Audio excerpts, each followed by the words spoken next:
Alright, I was pondering life and viewing things from a very high perspective. And I don't mean high as in I was high. I am very sober right now. But what I mean was, I was just thinking about humans as a species and how a lot of us are struggling to find jobs and to do things just to survive. And this whole system is very strange if you think about it.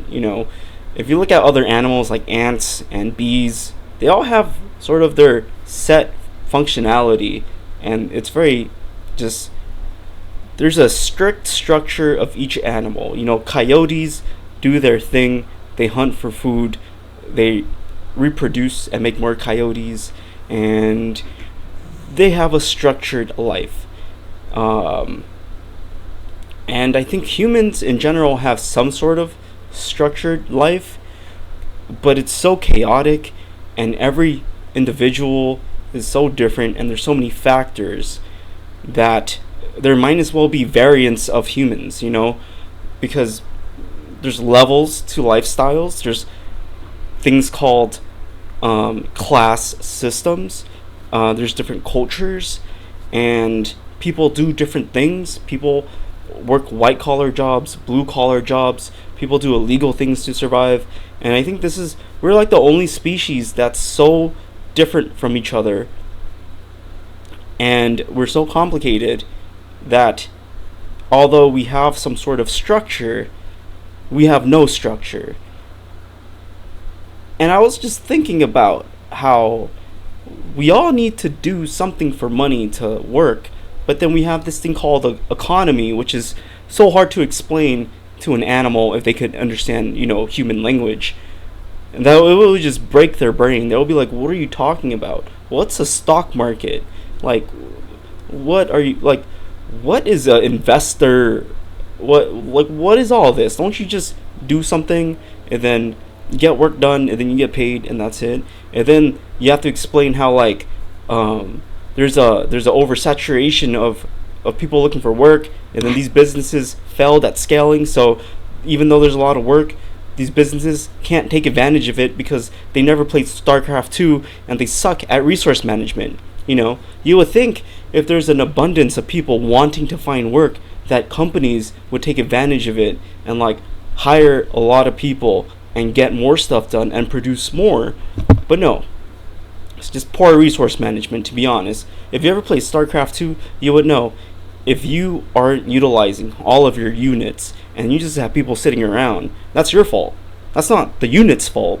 That's your fault for not managing the resources. This video is so off topic. This whole video was supposed to be me saying I want to live in a forest.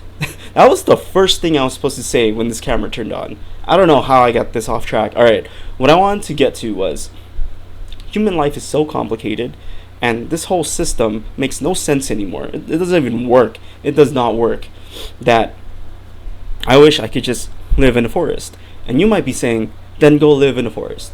Well, I have no survival skills, so I think that would be not good for me. But if I did want to live in a forest, I would pick a really, really beautiful national park.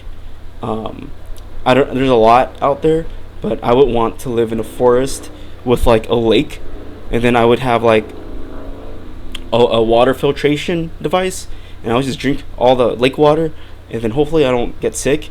But then the issue is I can only sleep in a tent for so long until I get irritated and I get pissed off, and then I don't really want to poop in the middle of nowhere. I need a toilet. So a part of me wants to live in a forest, but also have the amenities of living in a city, in a civilized, modern habitat. Because I want a shower, and I want a flushable toilet, and I want air conditioning and stuff. But you can't have a cake and eat it too. So, you know, I wish I did live in forest, but at the same time, I understand why I also would not like living in a forest. So, to conclude this video, um, I guess life is never perfect. You know, the soup is never the perfect temperature. It's always too hot. Sometimes it's too cold. When it's hot, you turn on the AC to cool yourself. And when it's cool, you turn on the heater. It's like we're always fighting against nature. So, the moral of the story is anytime you make a YouTube video, make sure you have a structured topic and speaking points, because if you don't, you end up with a video like this. Thanks for watching, and subscribe for the next video. It's going to be a lot more organized than this one, but thank you for watching. Subscribe for more. All right, I'll see you.